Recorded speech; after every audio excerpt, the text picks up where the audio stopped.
Major funding for KPBS Evening Edition has been made possible in part by Anderson Plumbing, Heating and Air, proud to support the mission of KPBS and privileged to serve San Diego clients. Anderson Plumbing, Heating and Air, helping homeowners maintain drain, heating, and cooling systems since 1978. And by the Conrad Prebys Foundation, Darlene Marco Shiley, and by the following.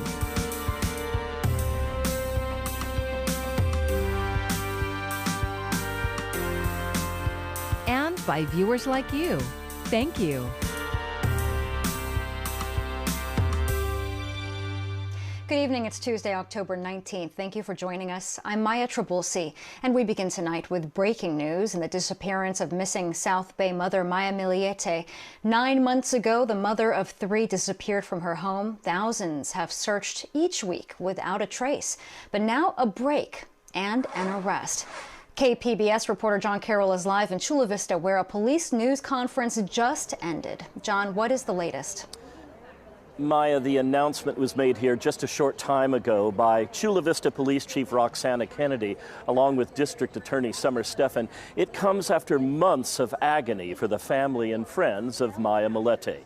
Now, both CBPD officers and FBI agents showed up at Larry Millete's home today in the East Lake neighborhood of Chula Vista to take him into custody. Ever since Maya's disappearance, family and friends, often led by Maya's sister Mary Chris and her husband, have conducted extensive searches around the county. In fact, the search and investigation into Maya's disappearance was exhaustive, involving thousands of volunteers. 87 people were interviewed, 67 search warrants were served. Maya Millete disappeared 2 days before the family was set to take a vacation to Big Bear to celebrate her daughter's birthday. Larry Millete stopped cooperating with police back in February when he also hired a lawyer. In July, he was named a person of interest in the case, and now he faces a murder charge. We're going to hear now from Maya's sister, Mary Chris, with an emotional plea to the public. We're still asking the public, please, help us bring my sister home. We will, Mary Chris. We will. I still want to see my sister. We're here. I still want her to come home to us. Please, if you know anything at all, please help us.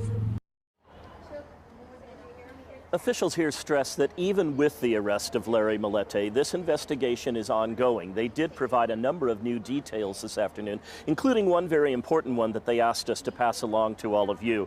He was driving, apparently, when he presumably, according to the district attorney, might have taken Maya's body somewhere, driving a 2015 black Lexus GX 460 with a personalized plate of Maylani. They ask anyone who has information regarding that or anything else you think might be helpful to detectives to call Crime Stoppers or Chula Vista PD. Maya? Thanks, John. Now I understand that Maya Millete's family and lots of supporters were there today at the news conference. That's right. I've covered a number of these over the years. I've never seen something like this. There were a couple of dozen supporters out here, along with members of Maya's family, all of them giving support to Mary Chris, who, as you could see, had a pretty tough time of it today. But they were there cheering her on, and they said they weren't going anywhere. Maya? Thanks, John. New details on the arson fire that destroyed the San Diego-based USS Bonhomme Richard. A Navy report obtained by the Associated Press called the 5-day ship fire in July of 2020, quote, preventable and unacceptable. One sailor has been charged with setting the fire. The report lists 36 officers and sailors whose failings either directly led to the ship's loss or contributed to it.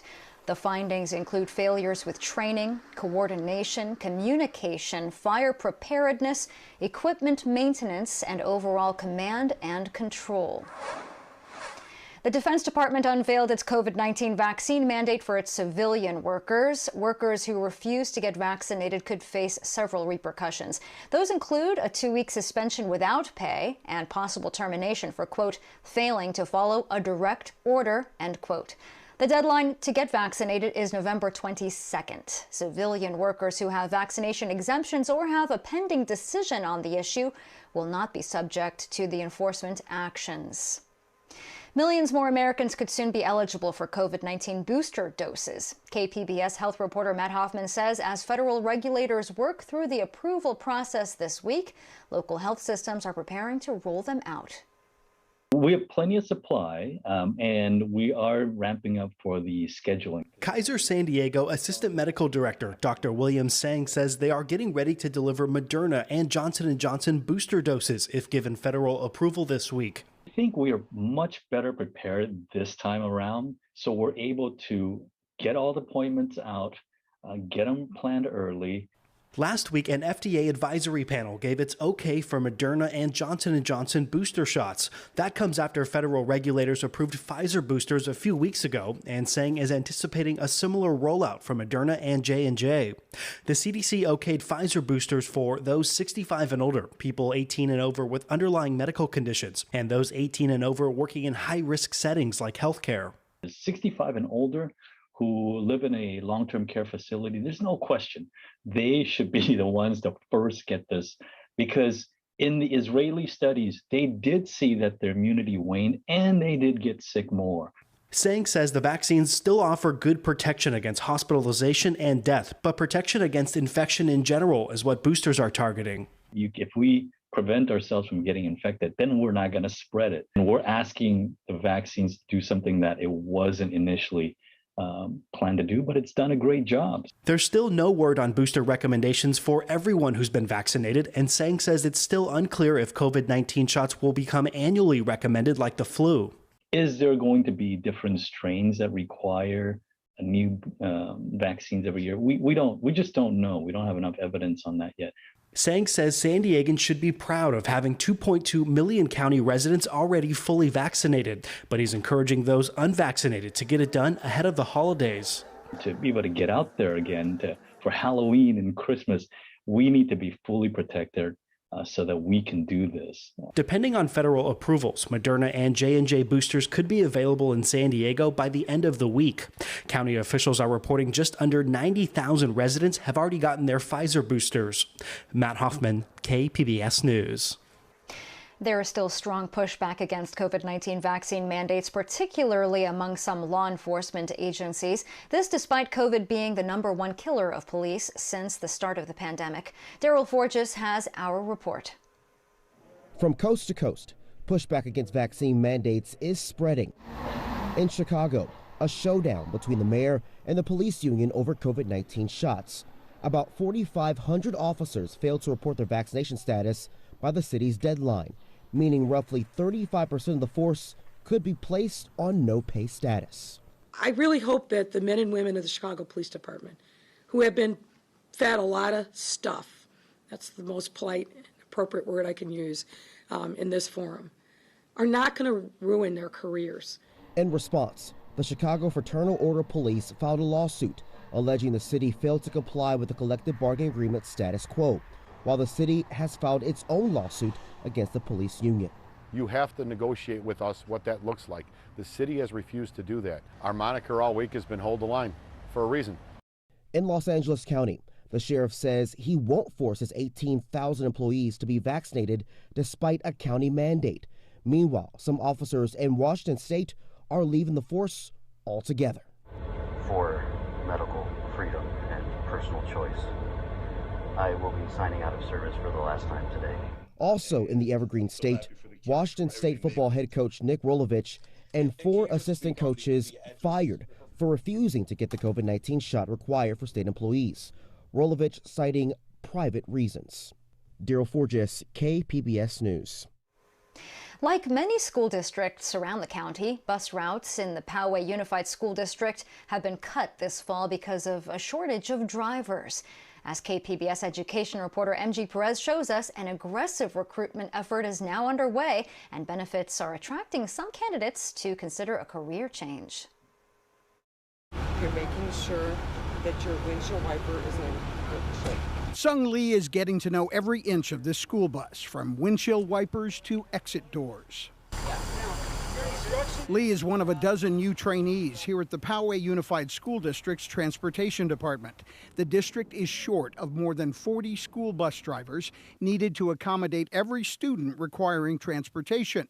Most of them are children with special needs, like 6-year-old Eleanor, Lee's daughter, and the inspiration for his temporary career change. He's clear on his mission. Make it a fun ride, I guess, a fun and safe ride.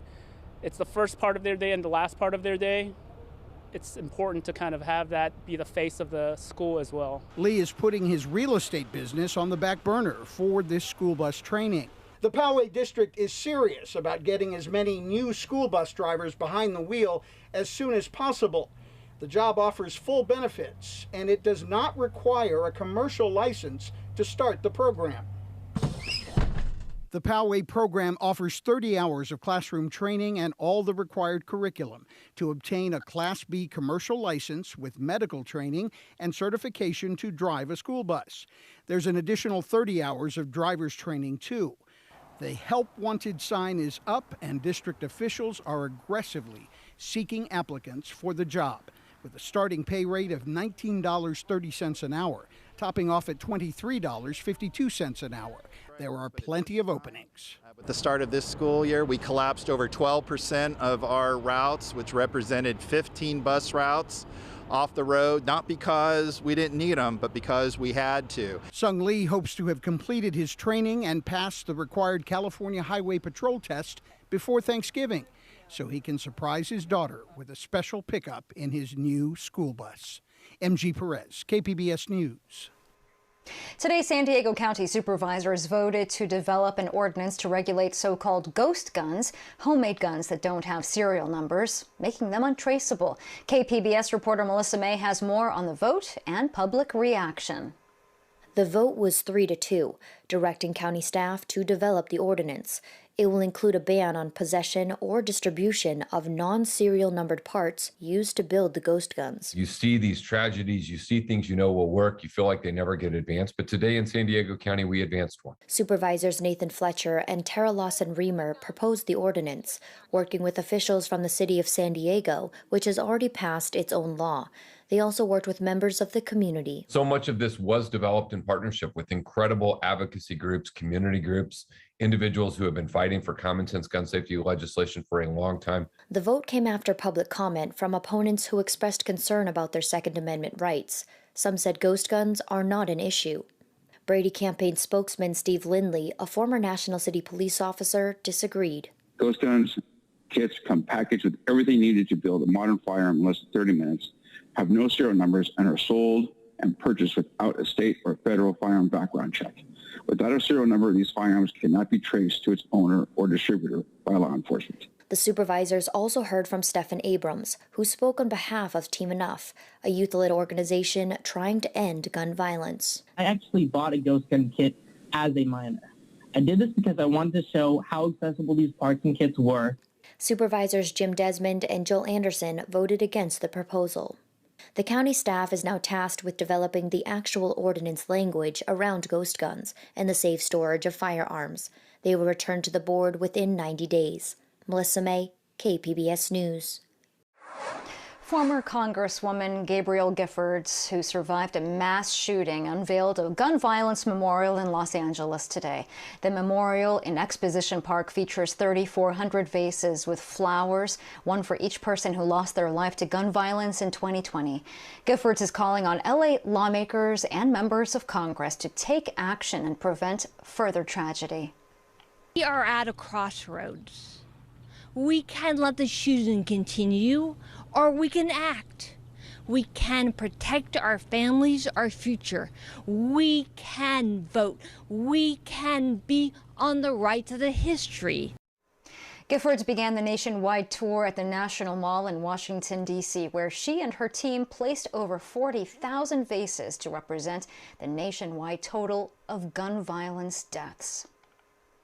Mayor Todd Gloria has announced a new outreach program to help shelter people camped out along the freeways. KPBS reporter Alexandra Van Hel has more on how the city will work with Caltrans to identify encampments. There could be encampments that are between shrubs. There could be encampments that are under overpasses. The rows of makeshift tents along San Diego's freeways are hard to miss.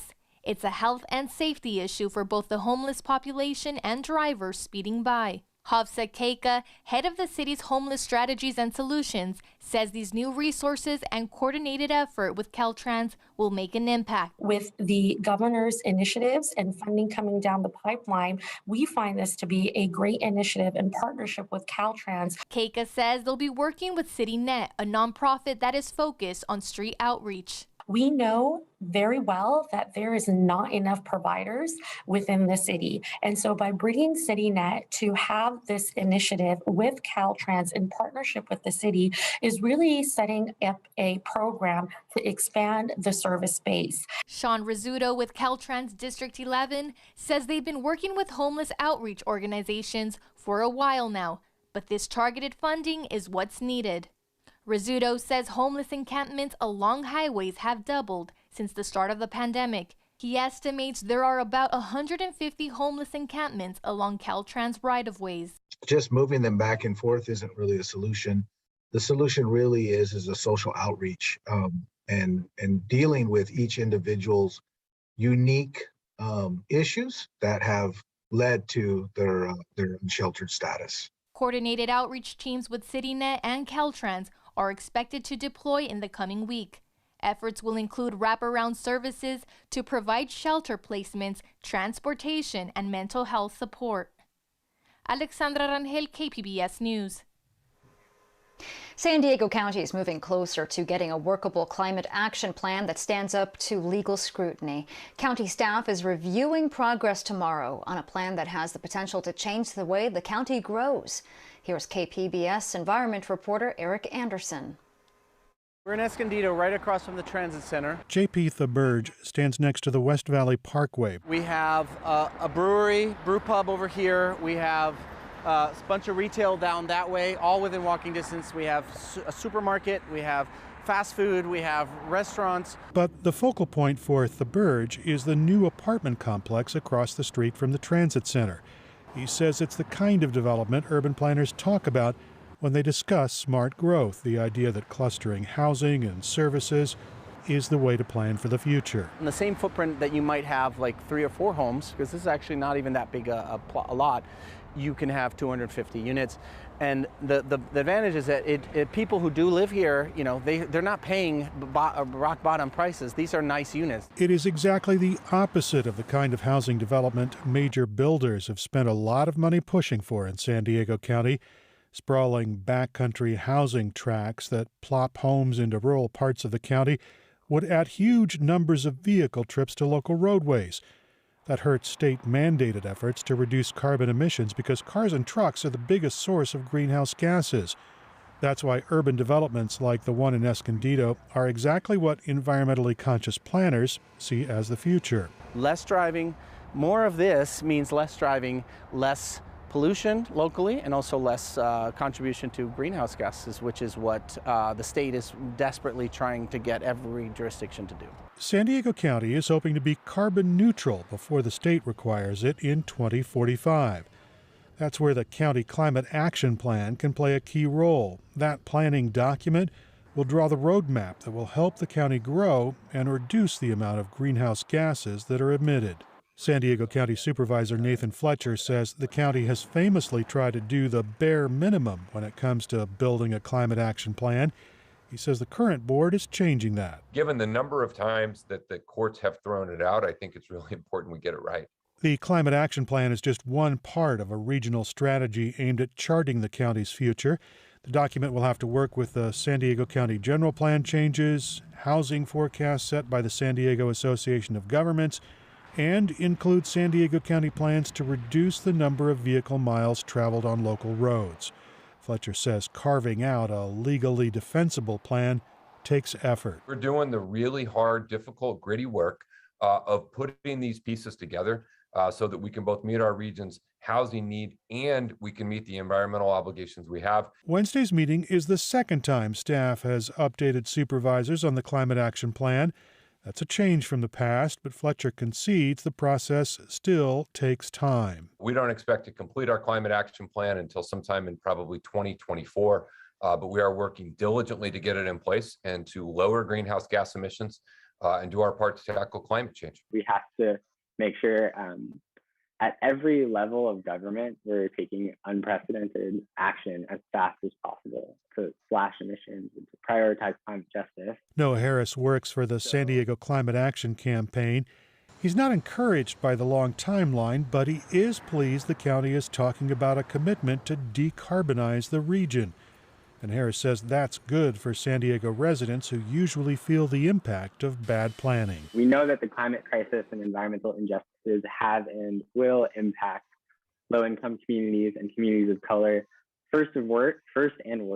So the county should prioritize all of those climate action investments in those historically underinvested communities. And that's something that they've been signaling they want to do, and we want to keep pushing them to make sure that they are using the cap to achieve climate justice. County staff included residents, environmentalists, and developers in the planning process. Harris says it's better to have disagreements worked out in a planning room than in a courtroom. After several years of fighting for a legally defensible climate action plan at the county, I'm optimistic, but we still need to keep pushing. County staff will continue working with hopes of having a finished plan in place by 2024. Eric Anderson, KPBS News.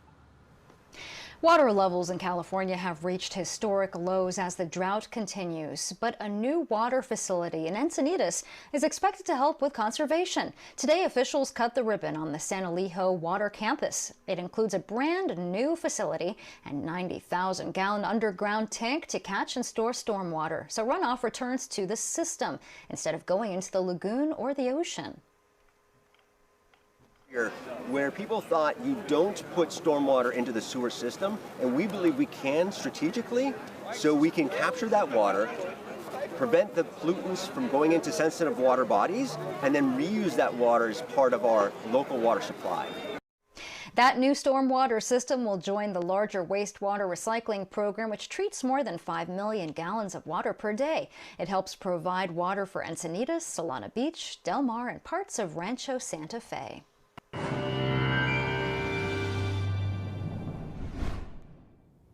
We're looking at a nice warming trend moving forward here across Southern California, at least through the end of the work week. After that, that persistent onshore flow and a number of storm systems moving into the northwest and bringing in the clouds late in the week, and also a push of some cooler air here. As we move into tonight, temperatures fall back down into the low 40s for you in Ramona, low 50s in Borrego Springs, 47 for that overnight low in Oceanside, but at least we do not have any 30s on the map for tonight. High pressure kind of locks itself in here over Arizona for the second part of the work week. That'll continue to bring in the warmer air, a little bit more in the way of sunshine here, at least through Thursday, but again, towards Friday, that onshore flow really does win out, and so the cloud cover is going to make a return towards the end of the work week. So we'll have to follow that moving forward. For your Wednesday, 70 in Oceanside, 73 out towards Escondido, 82 in Borrego Springs, still in the upper 50s in Mount Laguna, but don't worry, you're going to warm up nicely here by the time we get towards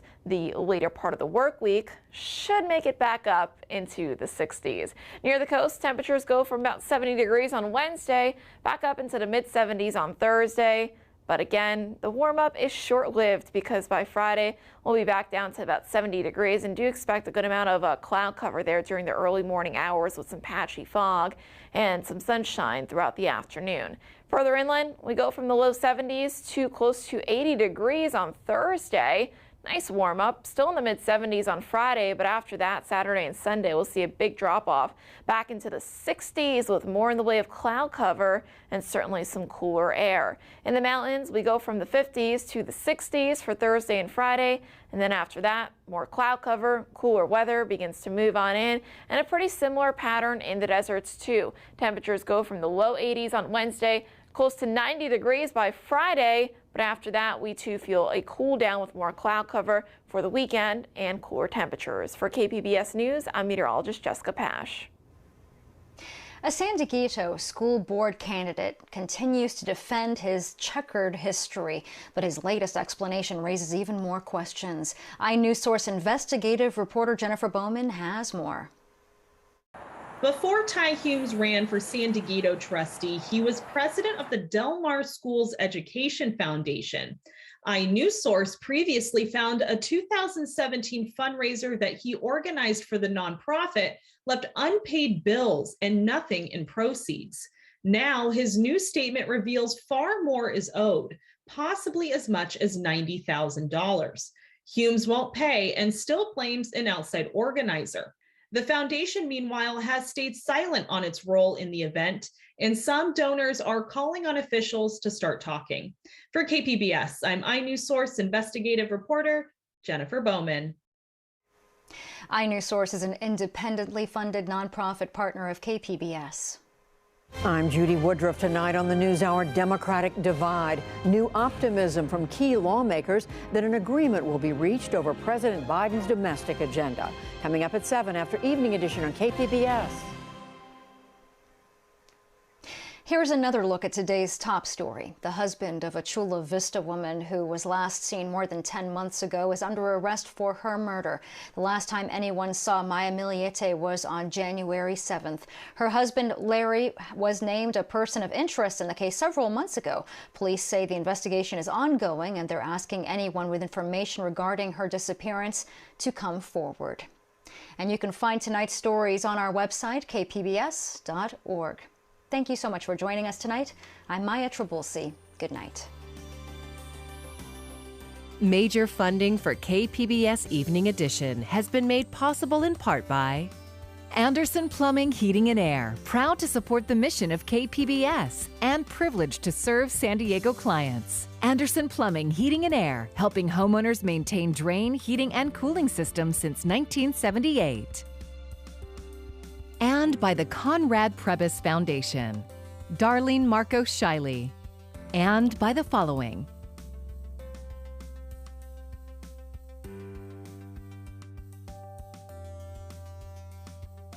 And by viewers like you. Thank you.